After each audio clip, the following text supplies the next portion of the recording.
ایک لفظ ہے حدیث پاک میں جس کو عافیت کہتے ہیں۔ ترمذی شریف میں حضرت سیدنا عباس بن عبد المطلب رضی اللہ تعالیٰ عنہ آپ کی روایت موجود ہے، فرماتے ہیں میں نبی پاک صلی اللہ تعالیٰ علیہ وسلم کی خدمت عالی مرتبت میں حاضر ہوا تو میں نے عرض کی یا رسول اللہ صلی اللہ تعالیٰ علیہ وسلم مجھے ایسی چیز بتائیں جو میں اپنے رب سے مانگوں۔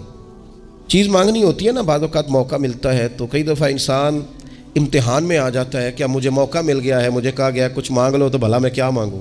حضرت عباس بن عبد المطلب رضی اللہ تعالیٰ عنہ نبی پاک علیہ السلام کے پیارے چچا جان ہیں، عرض گزار ہیں یا رسول اللہ صلی اللہ علیہ وسلم مجھے بتائیے میں اپنے رب سے مانگوں تو کیا مانگوں؟ تو حضور نے فرمایا رب سے عافیت مانگو۔ کہتے میں کچھ دن رکا، کچھ دنوں کے بعد پھر حاضر بارگاہ ہوا اور عرض کی یا رسول اللہ صلی اللہ تعالیٰ علیہ وسلم مجھے بتائیے میں اپنے مالک سے مانگوں تو کیا مانگوں؟ تو حضور نے پھر فرمایا اللہ سے مانگنا تو عافیت مانگنا۔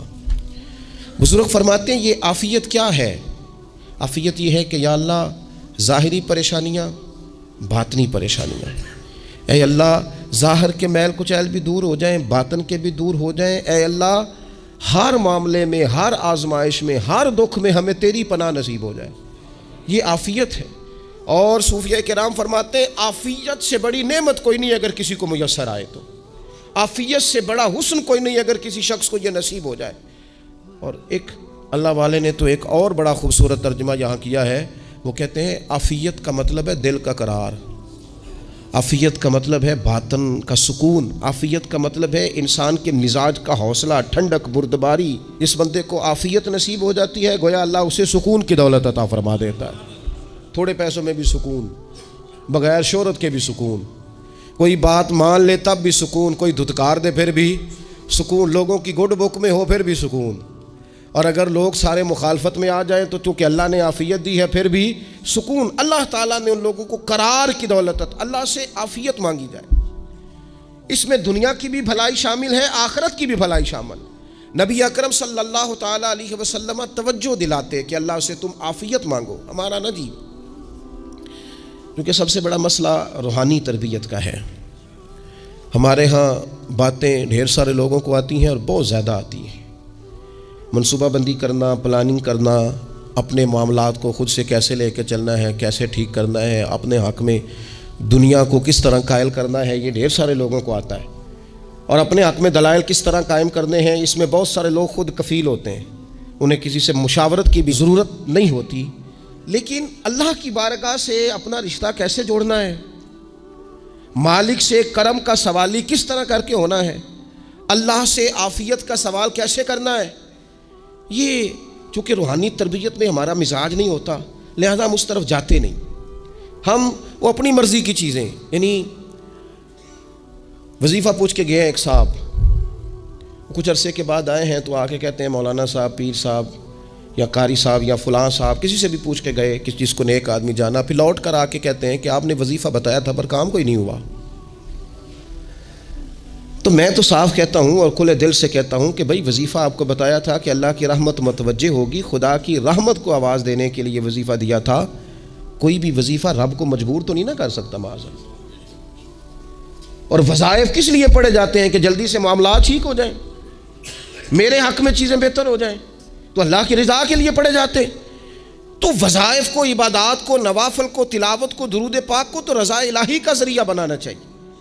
لیکن ہم چونکہ ایک پورا الجھاؤ رکھتے ہیں اپنی دنیا داری کے معاملات سیدھے کرنے، ایک پورا خیر رکھتے ہیں، وہ لوگ ملتے رہتے ہیں مختلف بزرگوں کی نسبت کے تعلق سے، تو بعض جگہوں پہ بعض لوگ بڑے تیز ہوتے ہیں، یعنی ان سے آپ کی ملاقات ہوتی ہے تو بندے کو محسوس ہوتا ہے کہ یار اسے تو پہلے ہی ساری باتوں کا پتہ ہے، اور کئی دفعہ ان سے ملنے کے بعد احساس ہوتا ہے کہ یار اس سے تو تھوڑا سیکھ ہی لیتے تو بہتر تھا، یہ تو بات بڑی آگے نکل گئی۔ سارا پتہ ہوتا ہے، باشعور ہوتے ہیں، لیکن ڈر آتا ہے اللہ سے۔ اتنا باشعور آدمی، سمجھدار، پنچایت، پریا، لوگ، دین، دنیا سارا پتہ ہے، نماز کا ٹائم آ گیا تو وہ چھپتا پھرتا ہے، اس کی طبیعت پر بوجھ بن رہا ہے معاذ اللہ اللہ کے حضور حاضر ہونا، اسے خیر کا کام کرنا پڑ رہا ہے تو وہ ادھر ادھر نکلتا جا رہا ہے۔ تو سوال یہ ہے کہ پھر یہ شعور کا کیا مطلب رکھا ہوا ہے ہم نے؟ پھر اللہ سے دعا کرنے کی ضرورت نہیں. وہ حضرت عارف رومی رحمۃ اللہ تعالیٰ علیہ فرمایا کرتے تھے بعض لوگوں کو رب سارا کچھ دیتا ہے, سجدے کی توفیق نہیں دیتا. اس کا مطلب یہ ہے کہ وہ کہتا ہے یہ سارا کچھ لے اور نکل جا, میرے گھر نہ آنا, رکھ سارا کچھ پاس. رب سے عافیت مانگی جائے, اس سے اس کا فضل مانگا جائے, اس سے اس کا کرم مانگا جائے. اللہ کے پیارے رسول صلی اللہ تعالیٰ علیہ وآلہ وسلم اس عافیت مانگنے پر زور دیتے, توجہ دیتے. میں آپ کو صحیح بتاتا ہوں, رب نے اگر کسی بندے کو عافیت میں رکھا ہو نا تو حالات کیسے بھی برے چل رہے ہوں اس کا بگاڑ کچھ نہیں سکتے. اور اللہ تعالیٰ معاف کرے 100 دفعہ خاکم بدہن, اگر کسی وقت اس کے کرم کی نگاہ پھر جائے تو پھر سارے اسباب سمیت بھی انسان اپنے پیروں پہ کھڑا نہیں رہ سکتا. اس سے جب تک طلب کرم نہیں ہوتا, طلب عافیت نہیں ہوتی, اس کی بارگاہ سے جب تک بندہ مومن پورا رجوع نہیں کرتا, یہ عافیت اتنی اعلیٰ چیز ہے کہ نبی پاک علیہ السلام نے فرمایا اذان اور اقامت کے درمیان جو وقت ہوتا ہے اس میں دعائیں رد نہیں ہوتی. دعا مانگا کرو گے تمہاری اللہ اپنے فضل سے قبول کر لے گا. عرض کی یا رسول اللہ کیا مانگے؟ تو فرمایا عافیت مانگو رب سے.